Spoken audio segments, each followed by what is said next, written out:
बिस्मिल्लाहिर्रहमानिर्रहीम। अस्सलामुअलैकुम students, hope you all are fine at homes. Students, हम लोगों ने इक्विलिब्रियम कांस्टेंट के बारे में पढ़ा और हम लोगों ने पढ़ा कि वो क्या होता है, कैसे डिटरमाइन होता है। लेकिन आज हम पढ़ेंगे कि वो किस लिए यूज़ होता है, उसका क्या फ़ायदा होता है।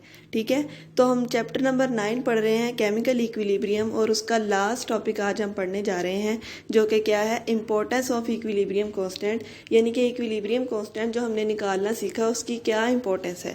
ठीक है, तो उसकी इंपॉर्टेंस कुछ इस तरीके से है कि हम डायरेक्शन ऑफ रिएक्शन प्रिडिक्ट कर सकते हैं। मींस कि हम ये पता लगा सकते हैं कि रिएक्शन किस डायरेक्शन के अंदर मूव कर रहा है। अब डायरेक्शन ऑफ रिएक्शन मींस आपको पता है रिवर्सिबल रिएक्शन दो डायरेक्शंस के अंदर मूव करता है, फॉरवर्ड डायरेक्शन के अंदर और बैकवर्ड डायरेक्शन के अंदर। ठीक है, तो हम ये केसी की वैल्यू से ये बता सकते हैं कि डायरेक्शन ऑफ रिएक्शन इस टाइम, रिएक्शन को हम किसी भी टाइम चेक करना चाहें ना कि इस टाइम रिएक्शन के अंदर फॉरवर्ड रिएक्शन हो रहा है या रिवर्स रिएक्शन हो रहा है, तो हम उस टाइम ये चेक करने के लिए हम केसी निकालते हैं उसका, यानी कि इक्विलिब्रियम कांस्टेंट निकालते हैं और ये बताते हैं कि इस टाइम रिएक्शन की क्या डायरेक्शन है, वो फॉरवर्ड डायरेक्शन के अंदर मूव कर रहा है या फिर बैकवर्ड डायरेक्शन के अंदर मूव कर रहा है। सेकंड है predicting the extent of reaction, यानी कि किस एक्सटेंट के साथ रिएक्टेंट जो है वो प्रोडक्ट में चेंज हो रहे हैं या फिर प्रोडक्ट जो है वो रिएक्टेंट में चेंज हो रहे हैं। एक्सटेंट का मतलब हम यूँ कह सकते हैं कि किस स्पीड के साथ या कितने अमाउंट ऑफ रिएक्टेंट, कितनी अमाउंट ऑफ प्रोडक्ट के अंदर चेंज हो रही है। सेम इसी तरह कितने प्रोडक्ट कितने रिएक्टेंट के अंदर चेंज हो रहे हैं। और एक्सटेंट ऑफ रिएक्शन जो सी होती है वो 3 तरीके से हमें हेल्प करती है।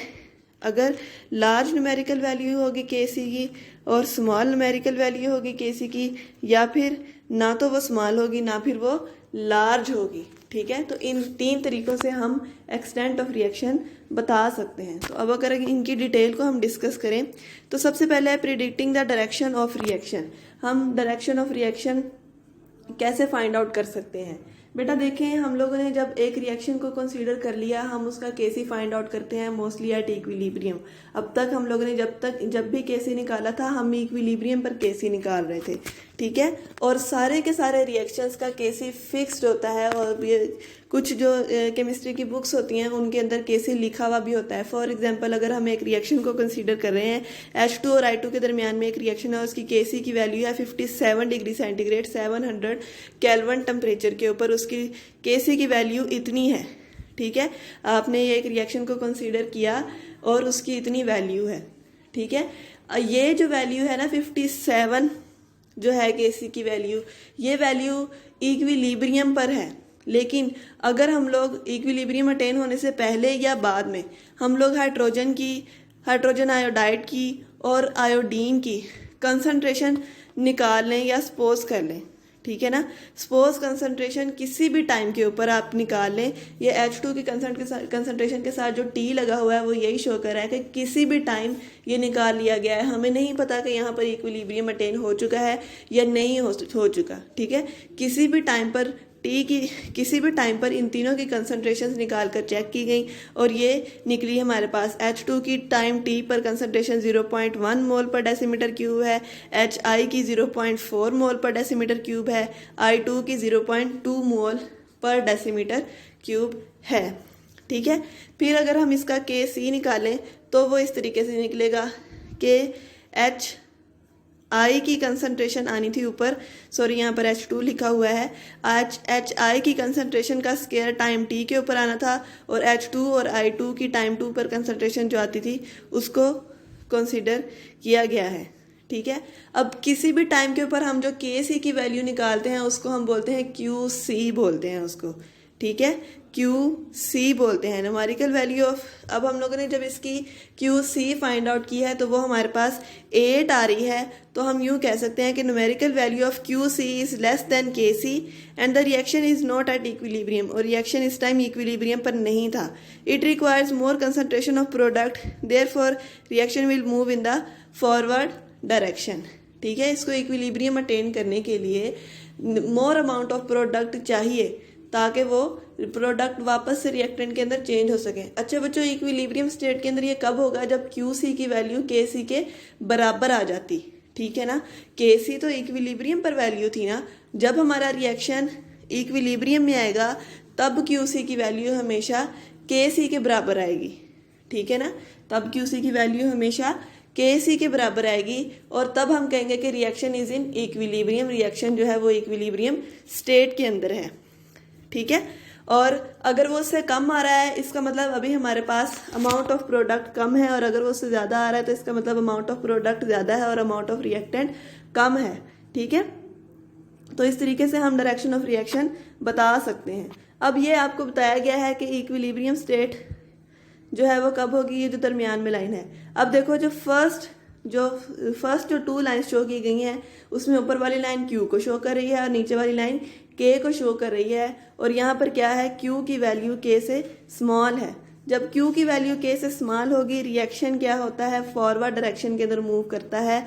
मतलब कि अभी सिर्फ रिएक्टेंट जो है वो प्रोडक्ट के अंदर चेंज हो रहे हैं, अभी प्रोडक्ट से रिएक्टेंट बनना स्टार्ट नहीं हुए, ठीक है। और जब Q की वैल्यू K के बराबर हो जाएगी तो उसको हम लोग क्या बोलते हैं, इक्विलिब्रियम स्टेट बोलते हैं। और ये कब होगा, जब Q और K एक दूसरे के बराबर हो जाएंगे, ठीक है। उसके बाद लास्ट कंडीशन है जब Q की वैल्यू K से ज़्यादा हो जाए, ठीक है। जब Q की वैल्यू K से ज़्यादा होगी तब रिवर्स रिएक्शन ज़्यादा होता है। मतलब क्या है, रिएक्टेंट से प्रोडक्ट बनना और प्रोडक्ट से रिएक्टेंट बनना स्टार्ट तो इक्विलिब्रियम पर हो चुके थे, लेकिन अब प्रोडक्ट से रिएक्टेंट ज़्यादा बन रहे हैं बनिस्बत रिएक्टेंट से प्रोडक्ट के, इसलिए हमारी Q की वैल्यू K की वैल्यू से ज़्यादा आती है। और इसका मतलब यह है कि इसमें रिवर्स रिएक्शन ज़्यादा हो रहा है। तो हम डायरेक्शन ऑफ रिएक्शन कैसे बता सकते हैं, अगर Q की वैल्यू K की वैल्यू से ज़्यादा होगी तो वो रिवर्स रिएक्शन, अगर Q की वैल्यू K की वैल्यू से कम होगी तो वो फॉरवर्ड रिएक्शन, और अगर वो दोनों बराबर होंगी तो फिर वहाँ पर क्या होगा, इक्विलिब्रियम आ जाएगा। अब हम एक्सटेंट ऑफ रिएक्शन यानी कि कितनी एक्सटेंट से रिएक्टेंट जो है वो प्रोडक्ट के अंदर चेंज हो रहे हैं वो भी हम KC की वैल्यू से बता सकते हैं। Numerical value of equilibrium constant predict the extent of reaction, it indicate to which extent reactant are converted to product के किस एक्सटेंट से रिएक्टेंट्स जो है वो प्रोडक्ट के अंदर चेंज हो रहे हैं, हम ये न्यूमेरिकल वैल्यू ऑफ QC से बता सकते हैं। There are 3 possibilities, large numerical value of KC, small numerical value of KC और नेदर लार्ज नॉर स्मॉल, ठीक है। ना तो वो बहुत ज़्यादा बड़ी हो ना वो बहुत ज़्यादा छोटी हो। अगर large numerical value of KC है तो क्या होगा, large value of KC indicate that at equilibrium position the reaction mixture consists of almost products and reactants are negligible। अगर हमारे पास KC की वैल्यू बहुत लार्ज है तो इसका मतलब ये है कि रिएक्शन मिक्सचर के अंदर ज़्यादा से ज़्यादा क्या है, प्रोडक्ट्स हैं, रिएक्टेंट्स जो हैं वो बहुत कम हैं, ठीक है। रिएक्टेंट्स जो हैं वो बहुत कम है, इसका मतलब ऑलमोस्ट ऑल द रिएक्टेंट जो है वो प्रोडक्ट के अंदर चेंज हो चुके हैं। जो हमारे पास प्रोडक्ट की कंसंट्रेशन ज़्यादा है और रिएक्टेंट की कंसंट्रेशन कम है, ठीक है। और अगर स्मॉल न्यूमेरिकल वैल्यू हो KC की तो क्या होगा, When the value of K is small, it indicate that equilibrium has established। जब K की वैल्यू स्मॉल होती है तो इसका मतलब ये होता है कि इक्विलिब्रियम यहाँ पर इस्टेब्लिश हो चुकी है with small conversion of reactant to products, जिसके अंदर रिएक्टेंट की स्मॉल अमाउंट जो है वो रिएक्टेंट के प्रोडक्ट के अंदर चेंज हुई है।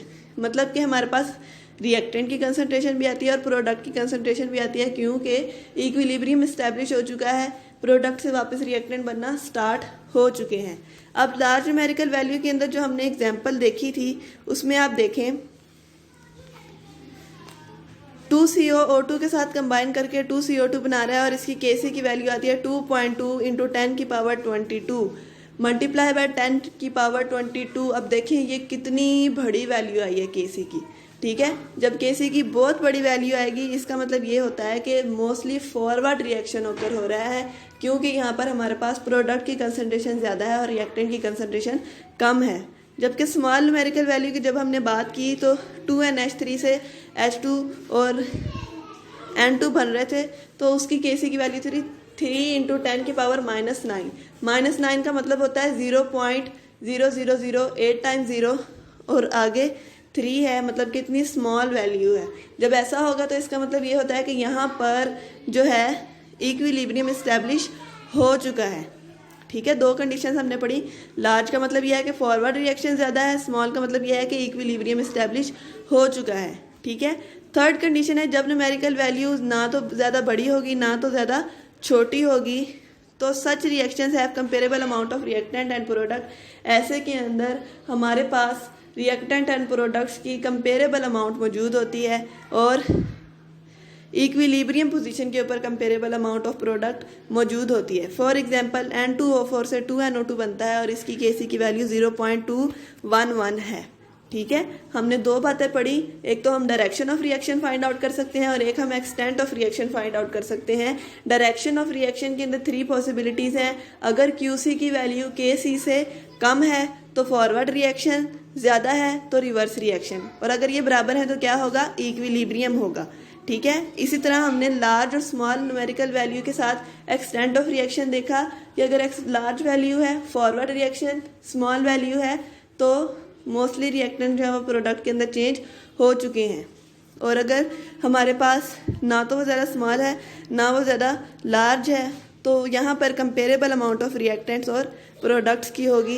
इस तरीके से इक्विलिब्रियम कांस्टेंट हमारे लिए बेनिफिशियल होता है, हमारे लिए इम्पोर्टेंट होता है। ये फ़ायदा है हमें Kc की वैल्यू फाइंड आउट करने का। ठीक है, थैंक यू सो मच। अल्लाह ताला आपको अपने हिफ्ज़-ओ-ईमान में रखे। अल्लाह हाफिज़।